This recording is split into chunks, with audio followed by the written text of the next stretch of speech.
Chosen one, you sit at the head of the table, laid out with a beautiful meal. This is a divine reversal. The banquet hall is filled with golden light, an ethereal radiance emanating from an unknown source, illuminating the long table at which she sits. The chosen one, divinely appointed and favored by the Most High, dines in peace, savoring the feast prepared for her by divine hands.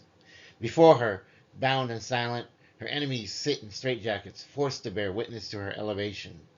They had once conspired against her, envious and deceitful, seeking to usurp the destiny that was written in her name since time immemorial. But what they failed to understand is that no mortal hands can rewrite divine decree. The theft of her supposed destiny was a futile endeavor, because her power was never in the path. It was in her very being itself. She was and always would be the gift itself. Let's talk about the attempted destiny swap and the divine reversal.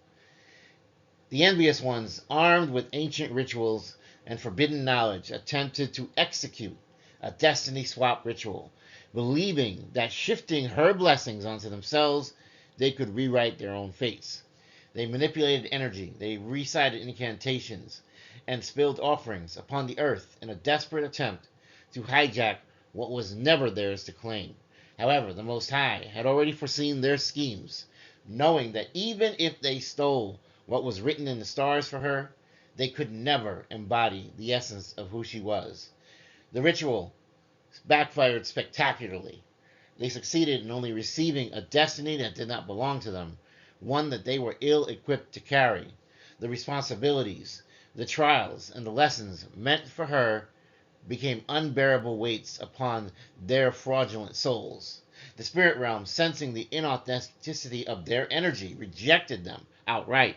No deity, ancestor, or guardian spirit would walk with them, for they had overstepped into the domain of the divine, and they were now seen as cosmic frauds and pariahs. Meanwhile, she, the ascended master, the true chosen one, remained on her path, and she got something far greater than what had been initially intended for her. The unstealable gift, divine DNA and ancestral power. What the enemies never understood was that true power does not lie in a mere written destiny, but in the very fabric of one's soul, in the divine encoding embedded in one's DNA.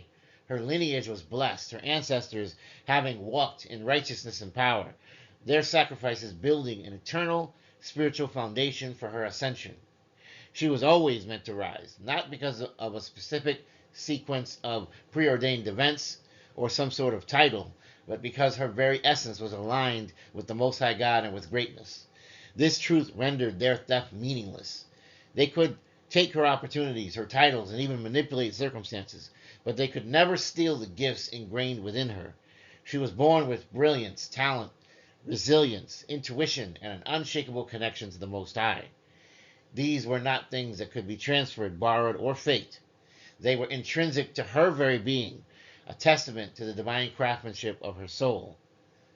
Surpassing her original destiny, she became the phoenix rising.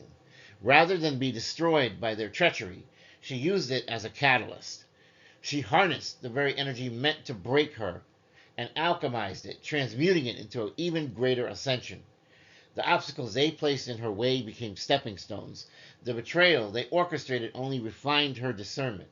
The curses they cast only activated the dormant blessings within the cornerstone that was always meant to be the great foundation. The original destiny that they sought to steal had been a grand one, but the new path she carved from their failed manipulation was even greater. She became more powerful, more enlightened, and more unstoppable than ever before. She thrived in ways they never foresaw, proving that no external force could ever hinder the forward march of a divine soul. For they could not in any way affect that which was going to be no matter what.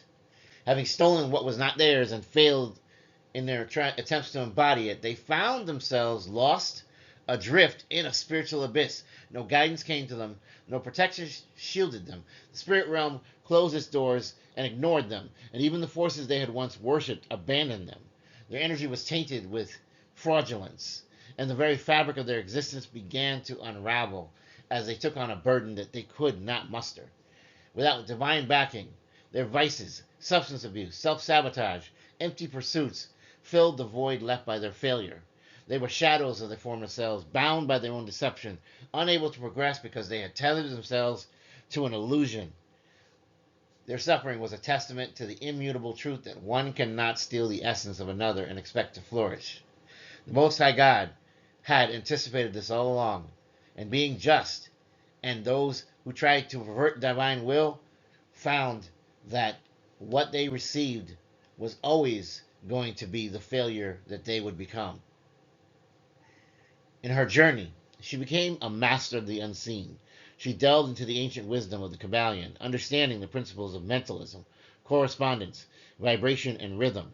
She mastered the Hermetic truths, learning to bend reality to her will rather than being a passive participant, sad or somehow made unempowered by some seeming fate. But with the Emerald Tablets, she understood the nature of energy manifestation and divine wisdom.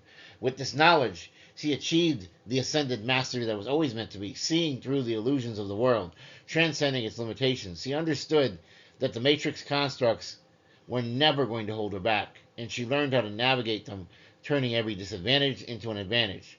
She became a beacon of unstoppable enlightenment, a radiant force of wisdom and power, untouched by the feeble attempts of these who engaged in what? Kitchen magic that sought to derail her. The divine feast was now here. Seated at the golden ornate chair of the table prepared for her by the Most High, she eats in peace, her soul nourished by the supper and abundance set before her. Her enemies, bound and defeated, watch in silence. They are powerless, rendered spectators to the divine justice unfolding before them. The table is not just a place of feasting, it is a symbol of triumph, of divine vindication, of the ultimate proof that the will of the Most High cannot be perverted, it cannot be subverted. She did not merely reclaim what was always hers, she surpassed it, rising higher than anyone, particularly her enemies, had never could have been anticipated. The lesson is clear. No ritual, no deception, no death can change the course of a soul that is destined for greatness. The chosen one does not rise because of external validation, opportunities, or stolen favor. She rises because she is the embodiment of the divine itself, an unstoppable force of light, wisdom, and power, and she walks in lockstep with the Most High. She revels in the Most High's abundance, knowing that her throne was always hers, and that no force in existence could have ever taken it away.